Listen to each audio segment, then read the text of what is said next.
আজি আমাৰ কেবিনেটত মিছন বসুন্ধৰা আবেদনৰ তাৰিখ ৰাইজৰ বিশেষ অনুৰোধত এইবাৰ মই ডিব্ৰুগড়ত যাওঁতে বহুত ৰাইজে মোক অনুৰোধ কৰিছিলে আমি শেষবাৰৰ বাবে 15 ফেব্ৰুৱাৰীলৈকে বৃদ্ধি কৰিছোঁ লগতে আমি আপোনালোকে জানে যে তিনিটা প্ৰজন্মৰ প্ৰমাণ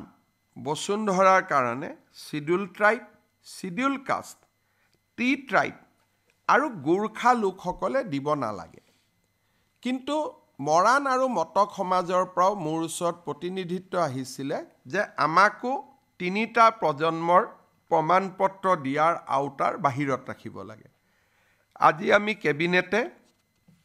কোচ ৰাজবংশী মৰাণ মটক চুতীয়া আৰু আহোম সম্প্ৰদায় বা আহোম জনগোষ্ঠীৰ লোকসকলক মিছন বসুন্ধৰা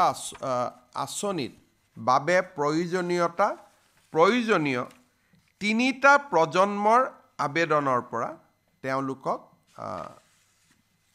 এক প্ৰকাৰ ক'ব গ'লে আমি ৰিলিজ কৰি দিছোঁ বা আন ভাষাত ক'ব গ'লে তেওঁলোকে তিনিটা প্ৰজন্মৰ চাৰ্টিফিকেট দিব নালাগে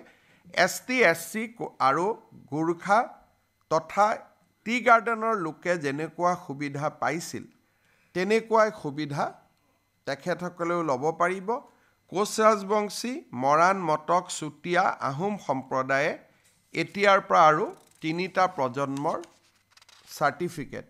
তেওঁলোকে দিয়াৰ প্ৰয়োজনীয়তা নাথাকিব